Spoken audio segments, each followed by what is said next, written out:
is happening in Africa is stirring us up and preparing us to bring the good news back to the communities and to the people that brought the good news once to us. That's Simon, right. it's no longer just theory. What was once the mission field has become the mission force. Welcome, everybody. This is Simon Gilbo with Inspired. Fantastic to be back with another terrific guest. Listen, if you're new to Inspired, we are relentlessly bombarded by negativity and bad news and fear-inducing stuff. And this aims to counteract that by meeting mates of mine from different walks of life, from different nations. And I have no doubt this week that in an hour's time, once we've finished, you will leave completely inspired with a cheesy grin on your face of vicarious joy, because God is massively at work through my brother. I want to introduce you to Richmond Wandera. Welcome, Richmond. Thank you so much, Simon. Wonderful. So Richmond is based in Kampala. He has got a fantastic story about being a compassion child. He is currently the senior pastor of New Life Baptist Church in Kampala. He's the founder and director of Pastors Discipleship Network. And so there's lots to get into. Richmond, you won't know that, my great-grandfather went out in 1925 as a pioneer missionary to Kampala. He worked out of Namirembe. He was archdeacon there for the Anglicans. I know you're not an Anglican, but and I don't even really know what archdeacon means, but it sounds like it's important. But what I love, he was also, so the Anglicans, it was Uganda and Burundi. And I love it. I saw in a book that someone wrote about him, when he was appointed archdeacon, he wrote ahead to the people and he said, one thing I want to say from the outset, archdeacon means chief servant. And I want to be from the first the chief servant of the Rwanda church. That was when he's moving down that way. He moved down to Burundi. You know that I lived in Burundi for 20 years. He died in Burundi very suddenly. And there's a fancy grave there, which is a bit embarrassing for us, but there's a lovely plaque on it that said, and this was back in the 1940s, so language evolves and changes, isn't it? But it says, Harold Gilbo, Imbata ya Yesu. And that at the time meant slave of Christ, but with the change of language now, Imbata means duck.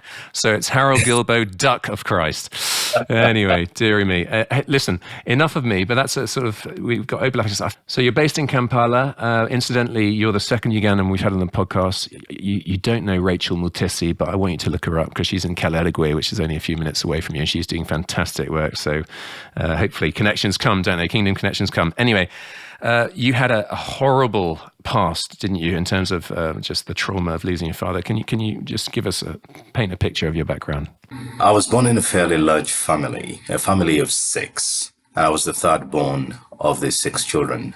My mother was born in a mountainous region called Mbale, and she grew up among a lot of people who didn't believe much in education, hence her being married off as a teenager. Mm-hmm. By the time my mother was 25 years old, she already had 6 children. Wow. My mother knew to stay home and to take care of us while my father went to work. My father was a hard worker. He loved to work. But in spite of loving to work, he had something very, very unique and I think worth emphasizing. He was present. We wondered how he did that because he worked so hard, and yet we never felt his absence. I remember him coming home every evening and we as kids being so excited. One of my fondest memories is us rushing to him and trying to hug him at the same time. And one day he came up with this brilliant idea. He says, look, there's not enough of me for you to hug. So how about I lift you all at the same time? Some of you who will hold my right arm and those who will hold my left arm, hold my leg, and I'm going to try to stand up and see if I can bring you all up. My mom knew that he would never succeed because there's 6 of us. But he tried, and he did that 2 days until he gave up himself. But it was fun. I think seeing him, his body just move into these waves and his strength waning, but he's trying to lift us up. And all of us were giggling and laughing. And so I had a dad who just surprisingly, Simon, my dad did not know the Lord, but there's just something about his understanding of life and family and being present and being protective, that was just fascinating. And it brought such security to us as children. And I could look into my future because my father could afford medical care. He could afford food. He could afford everything that we needed. And I could look into my future and say, here I come. I was very, very, very excited as a child, full of life, beaming with the future and the destiny. But Simon, at about 8 years old, it was just an ordinary morning. I got up very eager to go to school. That morning, we were going to begin with mathematics, which is my favorite class and subject. I love the math teacher. And so I got up very eager and I ran off to school. And about lunchtime, someone was sent from our house to pick me from school. And so I'm there. I've been rushed to say, we need to go home now. And I could tell something was wrong. I arrived, and when I arrived, I heard all this screaming and shouting, and they had already lit a fire. And when you see smoke lit in front of a house in Uganda, you know that someone has passed on. And I was scared. I was like, who? My dad is strong. My mother is healthy. Like, what's happened? And then I saw it, Simon. I saw right in front of our doorstep, my dad was dead. My mom was devastated. She could hardly stand. And we went through a season that was probably the darkest season of my life. Sure. Just 3 excruciating months of, burial, ceremony, custom, all of that. And we lay our father to rest. It wasn't long after that, Simon, that our lives began to change radically. The house we lived in wasn't our house. We were paying rent for that house, and my mom couldn't afford to pay rent anymore. And so the landlord came, and I can never forget the sound of this bang on our door when this man comes and says, you cannot live here anymore. You know this. And my mom nodded, and it was just 2 days later on that we had picked our bags and picked a few belongings and began to go to Naguru slum, where my mother had found a very small 12 by 12 room. And I tell you, Simon, that was probably the longest walk of my life. Sure. It was probably just under 2 miles between where we lived and this massive community called Naguru, 19,000 homes packed together in one community, probably one of the largest slums in that day. And when my mom said we were going to Naguru, there was this fear that gripped us because Naguru had a reputation. Sure. Many thought of it as a forgotten community. You walked into Naguru and all you saw was tin-roofed houses. Just one small house after another, like 10 houses using a single toilet. And Simon asked me, where did the kids play? When you looked around, where were the children playing? Simon, between these houses were these gullies or traps of dirty water from these homes. And you saw kids in those trenches. And I looked around, it's like, this is going to be my life. And it wasn't long before that became my life. When we first entered our house, it was like a 12 by 12. And I looked up and I see this tin roof and these piercings, like when these old nails, once they lose their hold and they're blown off by the wind or whatever, then there's this light rays that begin to pierce through this tin roof. And I looked and said, what happens when it rains? What happens? Well, Simon, I was yet to find out because the rains came. And I recall one particular night when it was about 2 a.m. in the morning. It was a massive rain. And when it rains and it's hailstorm, because most of the roofs are made of tin, there's this loud, unbearable sound from the hail that is just banging on these roofs. But Simon, for us, it was a different night because that particular night was the night when our center iron sheet, which was already old, this iron sheet was blown off. Yeah. Simon, our house became one giant bucket. I remember all of us standing on the side of this wall and just looking at each other, and all of us were quiet for about 3 long hours. And then once the rain seceded, we were able to then get buckets and pour out the water that was in our house. Simon, I lost something that night. I don't have an English word for it. Sometimes I think it's the word dignity or just sense of self or pride. I don't know, but I was washed to bare bones that night. And it wasn't long after that night that my mother said to us, "Look, I don't have money. I can't afford food now." And so we as kids knew it is now our time to begin going to the streets. So what began as visits to the street became a lifestyle. I could get up normally 8:30 a.m. in the morning. And I used to walk with my little sister called Doreen, who was 6 at the time. And we could kind of guess which direction to walk. And I walked a lot with my sister. We went everywhere with her. I grew very close to my sister Doreen. My brother Richard walked along with my brother Ronald, and then Raphael walked with Sharon, and we kept taking different directions because that meant the chances of finding things to eat and bringing them back home were high. And so we began. That became our lifestyle. I remember wanting to escape that community very, very, very badly, because every time I woke up and walked out of the small house that we lived in, there is not a day where you can see fighting. This person is fighting this other person. This one is doing drugs. This other person is walking half naked. And I'm just 8 years old, and I'm confronted with this sin that's just tearing at my soul. Now, in the midst of this, we became very desperate.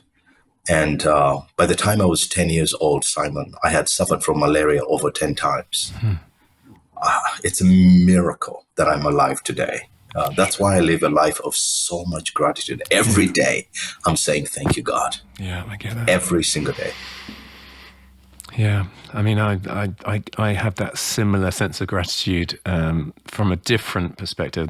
Mine was that people tried to kill me in Burundi and I expected to die, and death threat letters and going to cut out my eyes. And it was just, I've still got my eyes. I can see I'm still alive. And that gratitude that's the bedrock. So that's the bedrock of my life. Sounds like it's the bedrock of your life as well.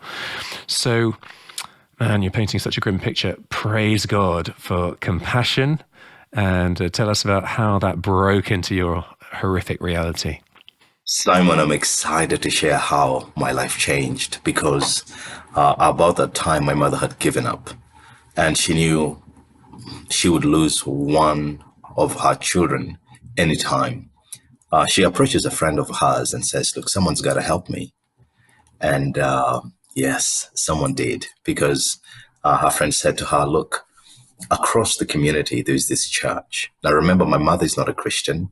And my dad didn't believe in God. We as a family, we're just doing our life apart from God. He says there's this church, and at this church, kids are sponsored. And my mom braces herself because of her desperation, and she approaches the church and shares our story. And very, very quickly, we were surprised at how quickly the people at the church came to our home. And there I was standing before this man called David, and he was taking my photo.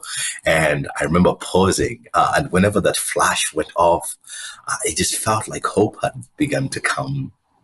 And Simon, 3.5 months after that, that same man, David, returned. And we later on learned that he worked for Compassion.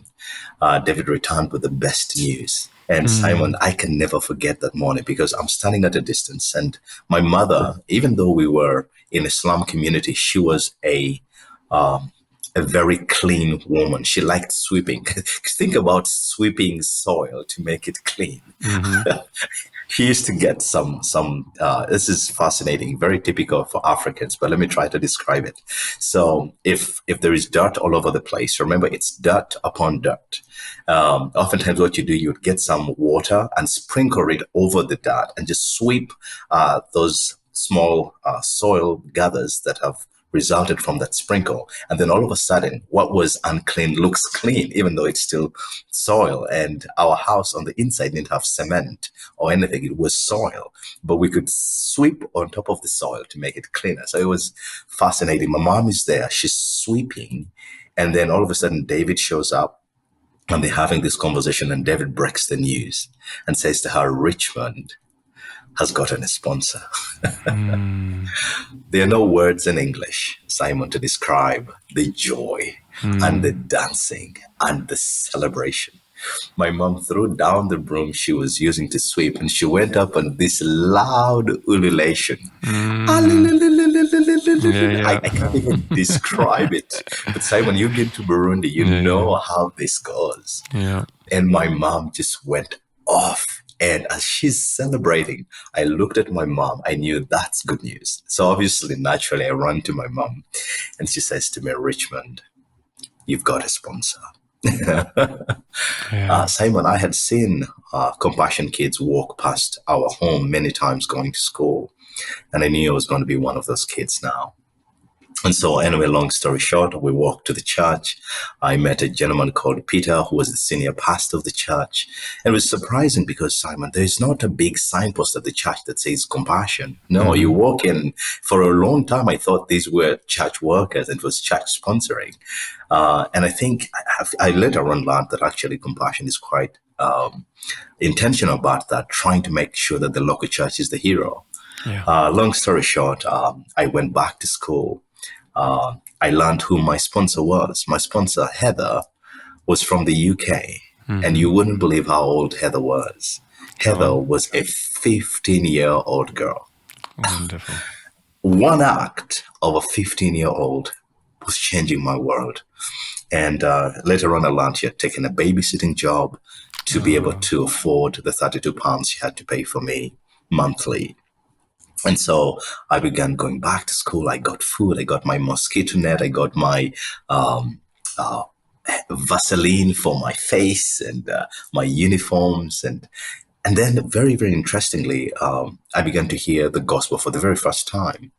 And long story short, I was only 14 years old when it finally became clear to me this message I was hearing at the church by compassion workers. And at 14, I became the first Christian in our home. And by the time I was 16 years old, all five of my siblings had come to know the Lord. And my mother, she struggled with this idea of God. And she blamed God for the death of my dad. She blamed God for all the pain and suffering. And she couldn't reconcile how God could be good and God could be worthy of our worship. And yet, she was going through all of these things. But when I was 19 years old, she came around. My mom invited herself to our church. And so she sat at the back. And I can never forget that day because Pastor Peter was preaching very, very fervently. And at the end of his preaching, my mother, when Pastor Peter gave the call for people to come forward, my mother did. And it was like night and day because my whole world changed. And now our home had Jesus, and not just theoretically speaking, but now we had songs to sing and my mom could join, and we had choreography. We could practice different dancing. And so it became a very, very fun experience. To close that off, Simon, today, I celebrate looking back that Heather stood with me and walked with me through all that journey until I graduated with my first degree in accounting. I became a CPA. I began to work with some of the largest accounting firms in Uganda. I performed so well in my school that I was retained as a teaching assistant at the same time. And if I could take a step back here, Simon, I've always been burdened for my country. By that time, Uganda on the corruption index was the 12th most corrupt country in the world. And I just thought I couldn't reconcile how a country that was 70% Christian would be the 12th most corrupt country in the world. It didn't make sense to me. And I thought if I was to make a contribution to my country, I would want to heal my corrupt country by raising ethical accountants.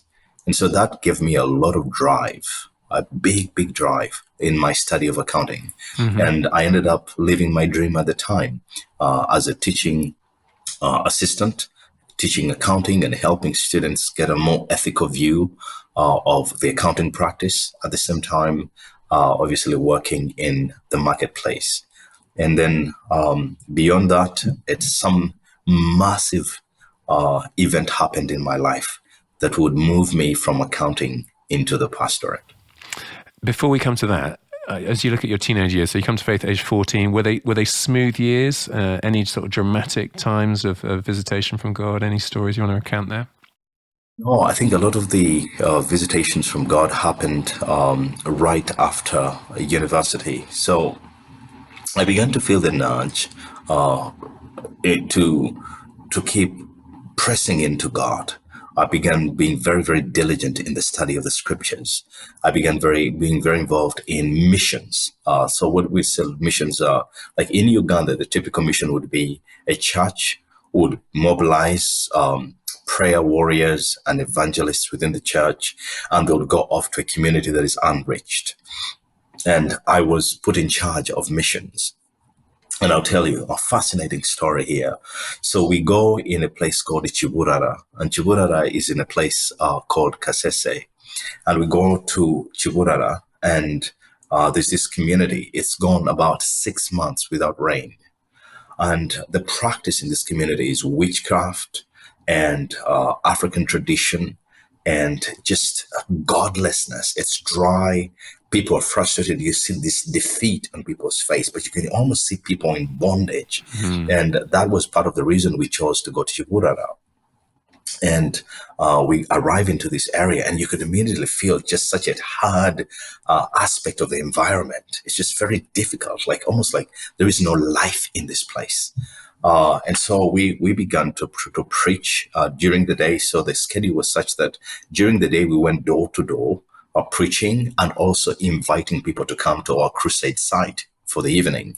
And we had put up a very big stage where people would come and would sing for about an hour, and then I would bring the word.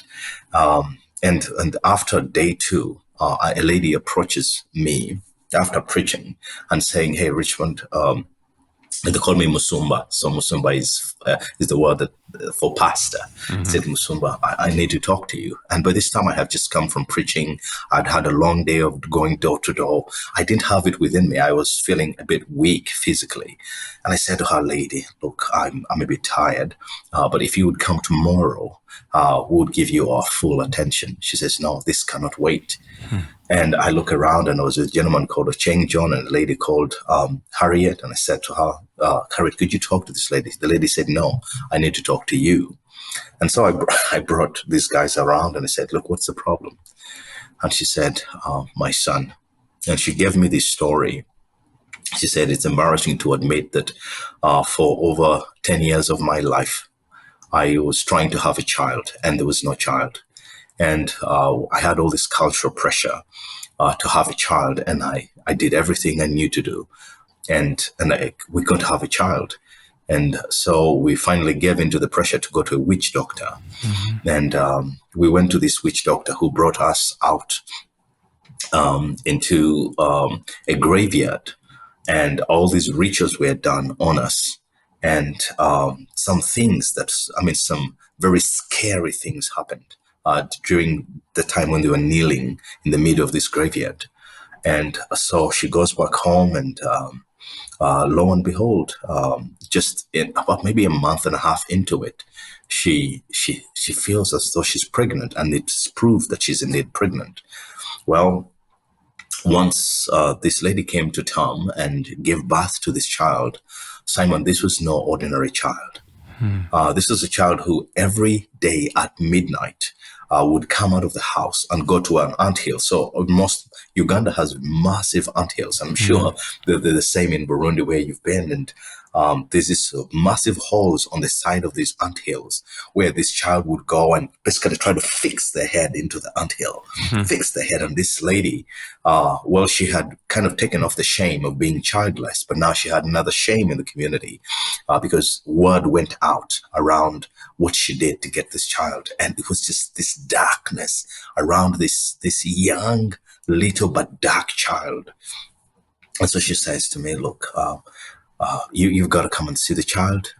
My husband has left me, and this is our situation. Well, we go in, and Simon, looking at this child, there's just something confronting about this baby. And we wrestled with that, saying, okay, if this child came from a very dark place, could this be a child?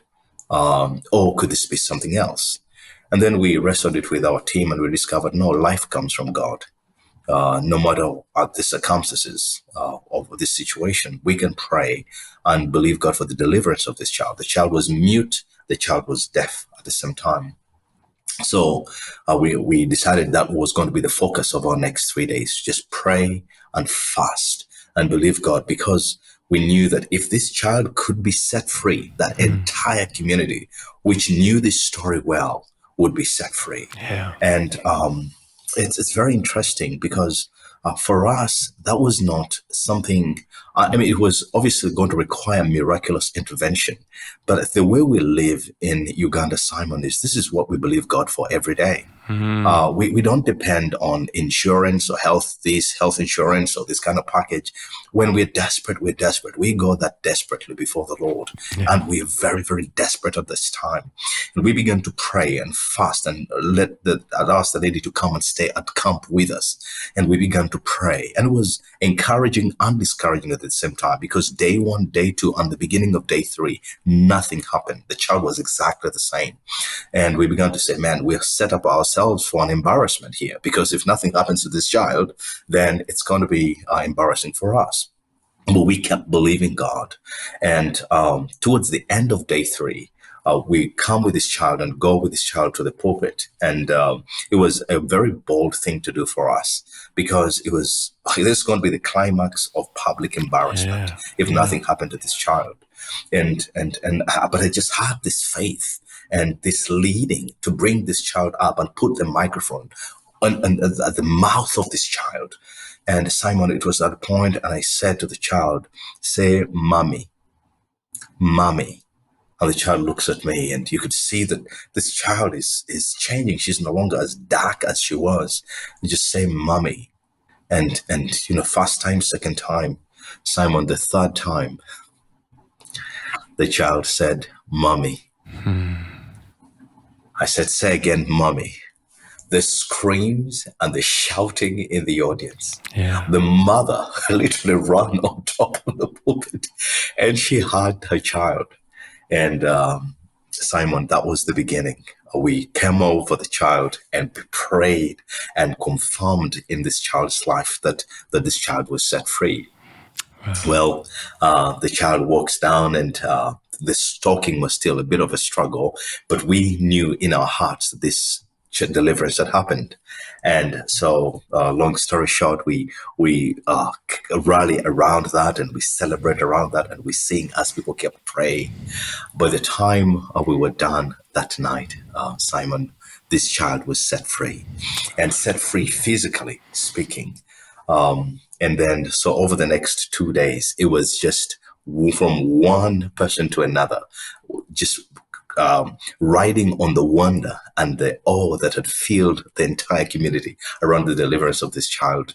That's how we saw over 800 people come to Christ in Wandera community. And to this day, so we also planted the church in Wandera, and so the woman, her husband, are still part of this church. We've told this story quite a lot. We put pictures of this child on our social media to just encourage people that never give up. Never, ever give up. God is faithful. Wonderful. And you know, you could have given up on day 2.5, couldn't you? And I think sometimes it is just wrestling through all the way to the blessing. Don't give up. Don't give up, people, whatever you're praying for right now. Why are you not an accountant now? You could be making loads of money. You're on that healthy Yeah. career trajectory, probably expectations from your mum. I don't know. But, you could be living in some fat house in Kampala right now. You've chosen a different path, or did someone else choose that path for you? Well, I'll tell you how it all happened. So, at some point, I kept practicing accounting at the same time, supporting my senior pastor Peter at the time, in some pastoral duties, and I kept getting the name pastor or the reference pastor, but I just never believed that pastoring was for me. And I just thought, no, let me work, make money as much as I can, and then support the church and support ministries that were struggling. That was my goal at the time. But then I kept going deeper and deeper into the pastorate. And then finally, I was named associate pastor to Pastor Peter. And I kept doing that. But I think what really changed everything for me was the time when my uncle, who had taken advantage of my mother, when my father had just died, and I didn't share much about this, Simon, in the past. Maybe I could just give a brief of it. So there is a cultural expectation in Uganda that when a woman loses her husband, the brother to the husband basically takes responsibility for that woman and the children. That was the cultural setup to make sure children are taken care of. Obviously, it began in the past. It was enforced strictly. But over time, women began to almost make a choice because, falling in love with one man does not mean you're falling in love with that man's brother. And so love wasn't something that you could just make up. And even though marriage was arranged at the time, my mother stood her ground and she rejected this arrangement of my father's brother, my uncle, taking over her and us as the children. And so, because she rejected that, a lot of pain and rejection was visited upon her, including the removal of everything. And my uncle took my father's suits, took everything that my father had um, um, over the time with my mom. And so my mother hated, in fact, hate sounds like an understatement, Sure. because she just, in the midst of pain and sorrow and lack, you could do this. And that's what she felt towards my uncle. Well, long story short, my uncle later on in life falls sick of cancer, and now he's in hospital. But because of the way he lived, no one is in hospital taking care of him. And my mother hears of this. But by this time, my mother is a Christian now. And she says to us, let's go take care of him. I couldn't believe it. I mean, remember, I was the first Christian in our home, and I didn't want to. But my mother, she's quite strict and very firm. You don't say no to her. And so I ended up going reluctantly. And I went to this hospital. And as soon as I saw my uncle laying on one side, and you can see he didn't have the strength to turn in his bed, but from the corner of his eye, you could see that he was overwhelmed, that it couldn't be happening, that the people that he abused and people that he took advantage of were walking in to take care of him. And Simon, 2 days before my uncle passed away, as my mother was talking to him about Jesus, I saw my mother's hand in his hand, and my mother was leading him to the Lord. Beautiful. Simon, I looked at that, and it was burnt in my memory. I couldn't believe what was happening before my very eyes. And I said, look, whatever changes a person that much, I want to be a proponent of what had made my mom into what she was today. And that was the gospel. There's this idea in Romans that the gospel is the power of God unto salvation. And I tell you, when I saw that, I said, look, and made this pledge in my heart. I said, my community in Naguru needs food. It needs health care. It needs better housing conditions. But what people in Naguru need is this message. And I pledged there and then in my own heart to become a proponent of the gospel that had the power to change a person as it had changed my mom. I ended up forgiving my uncle as well. And 2 days later, he passed away. And I came back to Kampala a different person. I was very committed 100% to lean into this message called the gospel and to lean into the word of God. And I began to study the word of God aggressively and diligently. So I want to know this God. I don't want to just be a casual Christian. I don't want to stand on the sidelines and say, oh, that sounds good or that looks good. No, no, no, no. I want to lean into this. And Simon, that's how I came back, and I told my boss at KPMG. I said to him, look, I can't continue here anymore. I've got a different assignment. He couldn't believe it. Nobody thought you cannot quit this for what you're talking about. But I did. And today, Simon, I'm the senior pastor of the very church I walked into as a little boy without hope.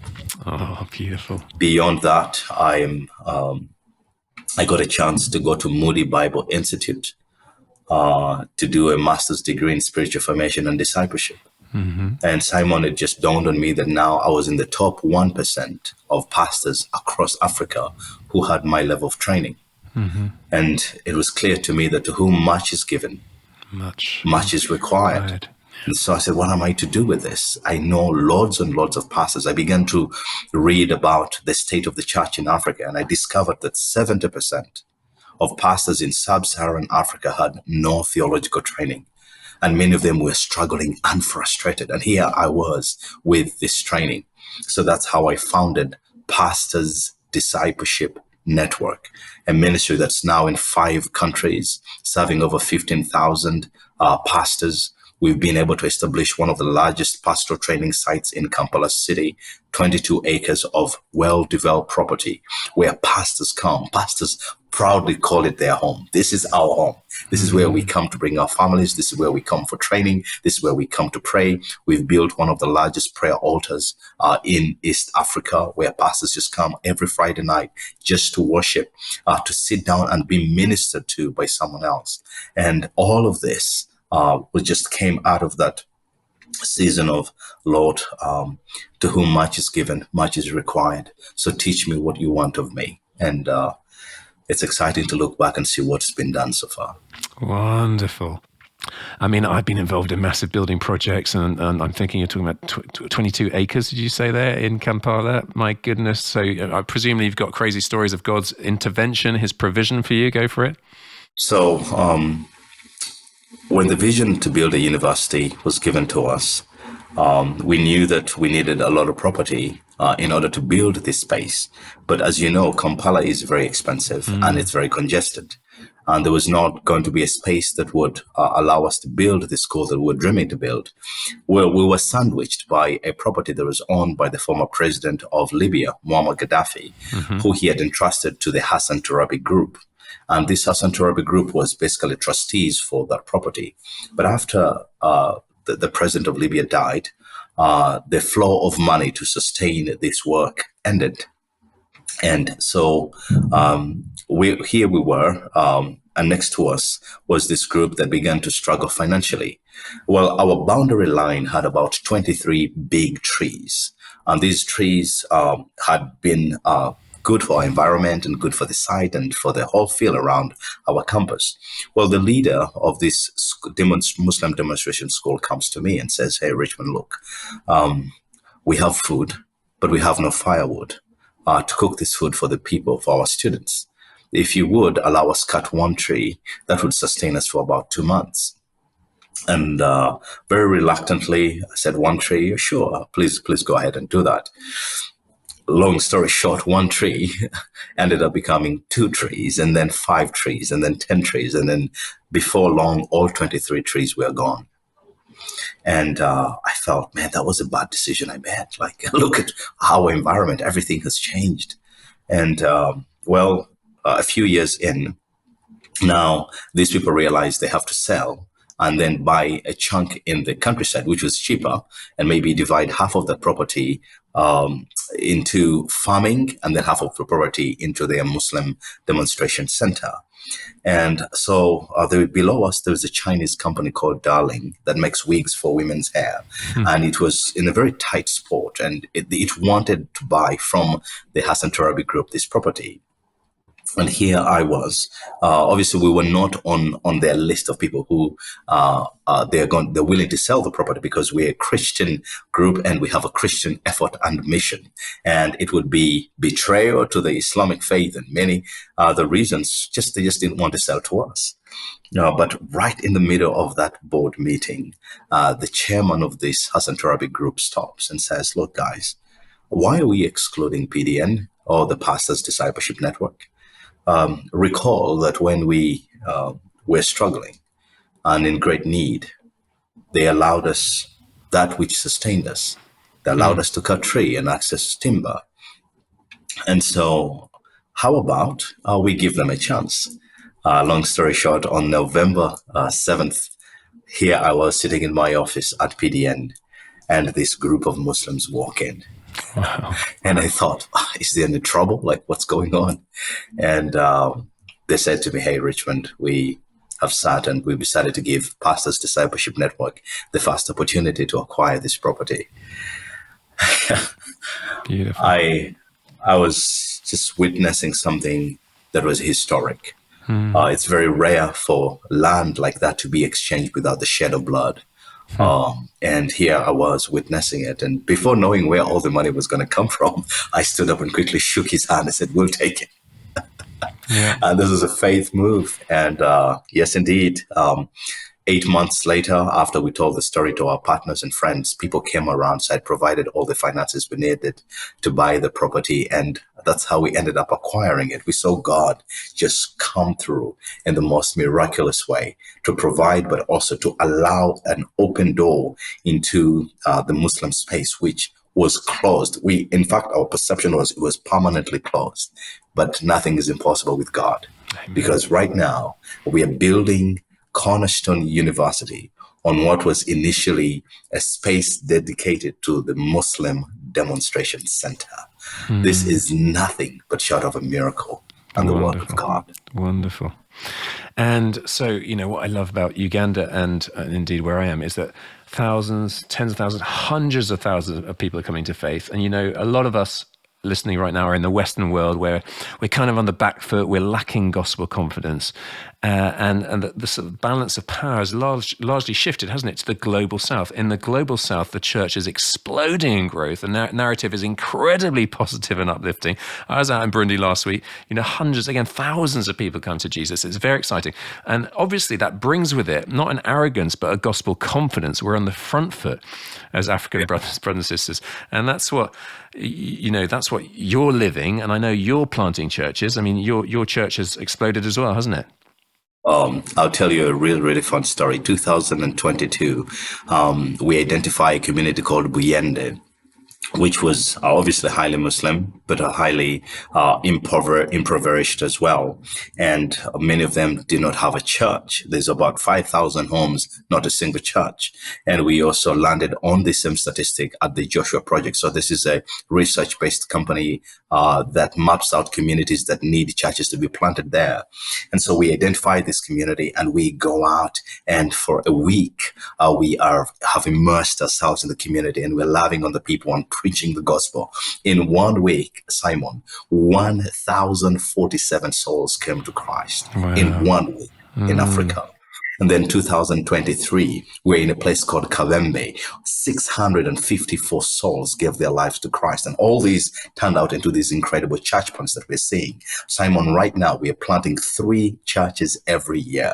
And we are seeing the move of God like we've never seen before. It's now a question of, yes, we are reaching and many decisions are happening and being witnessed every day, but now we are learning discipleship and we're learning how to then grow people up in the Lord and kind of figure out models that help disciple masses at the same time. And what we're excited about, Simon, is we're seeing that what is happening in Africa is stirring us up and preparing us to bring the good news back to the communities and to the people that brought the good news once to us. That's Simon, right. It is no longer just theory. What was once the mission field has become the mission force. People are being stirred and prepared to take the gospel to the ends of the earth. And to be a small part of that is really, really exciting. Wonderful. So what's your vision for the future? Let me start there. I really want to be a part of the team that prepares African missionaries for the world. The other part is I see a lot of potential in Africa that is still asleep.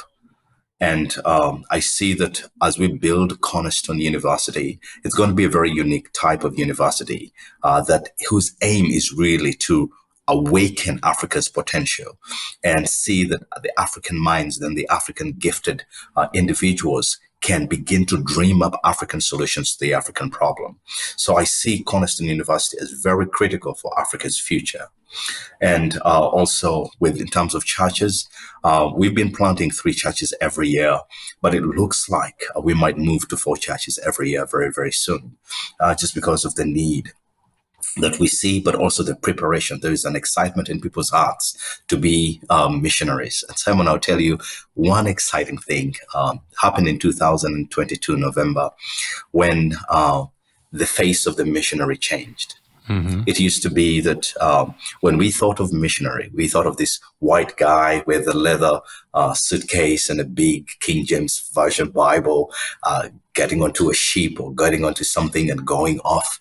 And that picture has been burnt in our minds that that is who a missionary is. Well, when we were commissioning Ronald and Sissy Ziguana as our first missionaries to Buyende, you could feel the emotion in the room when we used the word missionary. And we said, Ronald and Sissy, we commission you as New Life Baptist Church as our missionaries to Buyende. May God go with you. May God be with you. And just the chills in the room saying, finally, missionaries are rising from Africa. It is true. There was once the mission field is now becoming the mission force. And I look forward to what that means for the future. Wonderful. So this is just your New Life Church planting 3 churches, or maybe 4 churches a year. Yes, this is just New Life Church. But as you know, I also, I'm the president of Pastors Discipleship Network. So I tell our story a lot to the 15,000 pastors across these 5 nations that are connected to our ministry, that come to us saying, look, what is God saying to pastors? What is God saying to the church? What are we to prioritize? And as I share these stories, a lot of these pastors are catching that same vision and saying, we will not wait for some missionary from the West to come and reach our people for us. No, we will go out and we'll reach our people for Jesus. Wonderful. Any stories from the various teams you sent out that you wanted to share? Yes. So we went to a community called Kabembe.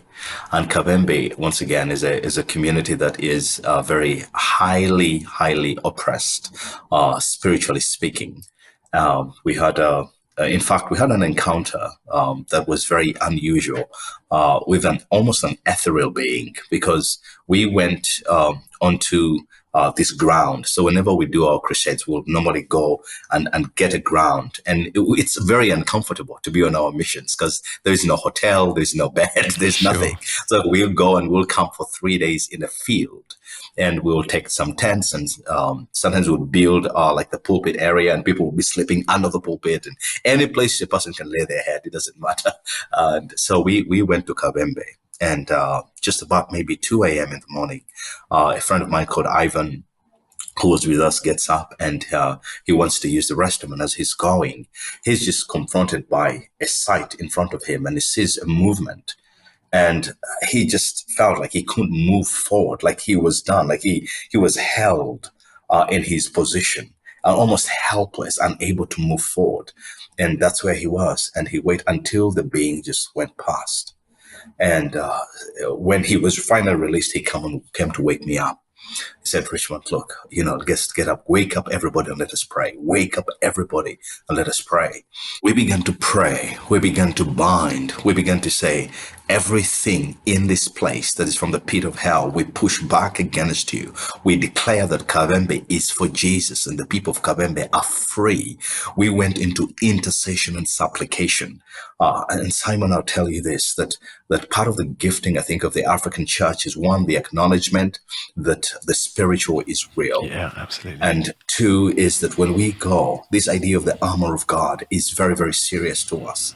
And we approach this with intercession, with wholehearted dependence on God, and this idea of true spiritual warfare. And it just didn't stop for the whole day. We just kept saying, God, there was just something, there was a grace that came over us. And most people who prayed normally less than 5 minutes or so, there was just intercession continually over the area.